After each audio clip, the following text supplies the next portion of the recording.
पूर्व वैदिक काल की बात कर रहे हैं हम लोग। ये जो है 1500 बीसी से लेकर 1000 बीसी की अवधि तक है। ठीक है, हम लोग वैदिक काल को दो हिस्सों में हम लोगों ने बांटा था, एक पूर्व वैदिक काल, एक उत्तर वैदिक काल। हमने कहा पूर्व वैदिक काल की अवधि जो है 1500 बीसी से लेकर क्या है 1000 बीसी है, और इसके बाद आपका क्या शुरू होता है उत्तर वैदिक काल। हमने यहाँ पे क्या देखा था, कई चीजें देखा था हम लोगों ने।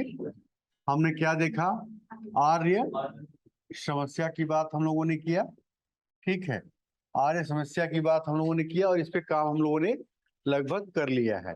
फिर भारत में इनके प्रारंभिक निवास की बात हम लोगों ने किया। इनके क्या है प्रारंभिक,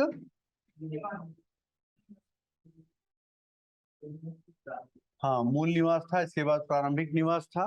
ठीक है, अब इसके बाद हम लोग चल रहे हैं स्रोत पे चर्चा करेंगे। किस पे चर्चा करेंगे, स्रोत, इनसे संबंधित स्रोत क्या था, इस पे चर्चा हम लोग करेंगे।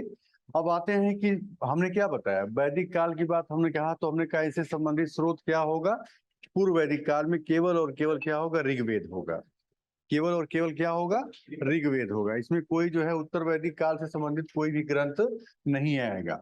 तो यहाँ पे हम लोग किसका अध्ययन करेंगे, अब ऋग्वेद।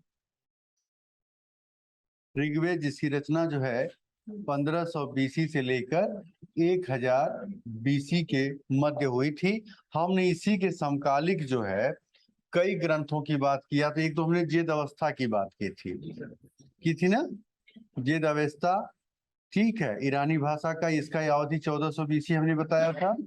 इसके बाद हमने एक अभिलेख की बात की थी, क्या था, बोगज कोई, बोगज कोई अभिलेख की बात हम लोगों ने किया था कि हाँ ये भी क्या है इसके समकालिक है, जो 1400 बीसी का है। क्या है, 1400 बीसी का है। ठीक है, लेकिन अब हम लोग क्या बात करेंगे, किस पे चर्चा करेंगे, ऋग्वेद पे चर्चा करेंगे। ठीक है, बातें क्लियर हो गई, ऋग्वेद पे आ जाइए। ठीक है, इनकी रचना इसकी किसने किया है, हाँ महर्षि कृष्ण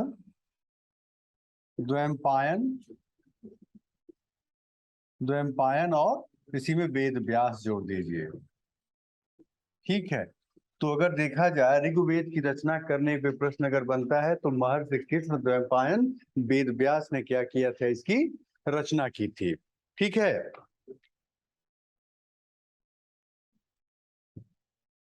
देखिएगा इसकी जो विषय वस्तु की बात अगर हम लोग करें कि इसकी विषय वस्तु क्या थी, तो क्या थी, देवताओं की क्या थी इसमें, देवताओं की स्तुति थी, प्रार्थना थी। इसमें क्या थी, इसकी विषय वस्तु को अगर हम लोग देखें तो देवताओं की स्तुति थी वो। द्वैपायन वेद व्यास, हाँ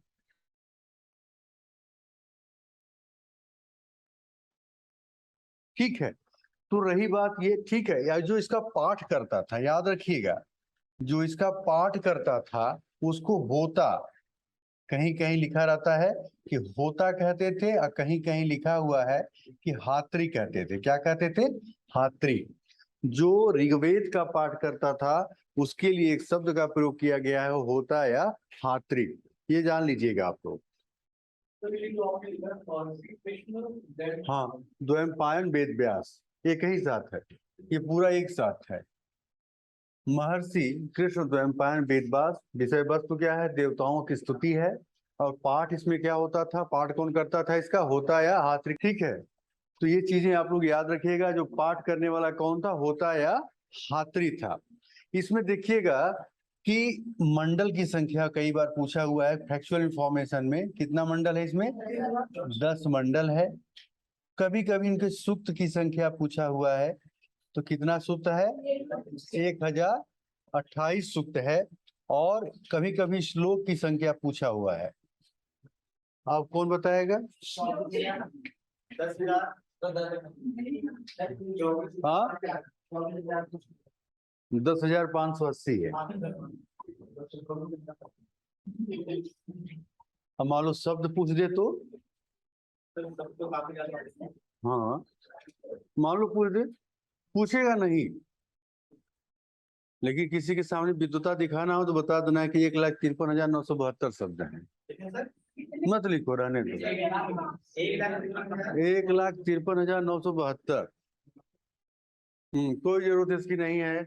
ये सब फालतू चीजें हैं, कुछ लोग अपने किताबों में लिख दिए हैं कि नहीं इसमें जो है संख्या शब्दों की कितनी थी, 1,53,972, उसका कोई मतलब नहीं है। ठीक है, ठीक है। पाठ करने वाला होता होता था। इसमें मंडलों की संख्या 10 है, इसमें सूक्तों की संख्या 1028 है, श्लोक कितने हैं, 10,580 श्लोक हैं। अगर देखा जाए, अगर ऋग्वेद को देखा जाए तो 3 पाठों में बांटा जाता है। इसका डिवीजन 3 पाठों में किया जाता है। किसमें किया जाता है? 3 पाठों में। और 3 पाठ कौन कौन से हैं? साकल, वास्कल और बाल खिलवा। बाल खिलवा, ठीक है। तो याद रखिएगा, इसमें 3 पाठ हैं, साकल, वास्कल और बाल खिलवा, 3 पाठ हैं, 10 मंडल हैं, 1028 सूक्त हैं, और श्लोकी की संख्या कितनी इसमें? 10,580 श्लोक हैं। और इसकी विषय वस्तु क्या है? वास्कल, हाँ, इसके बाद बाल खिलवा।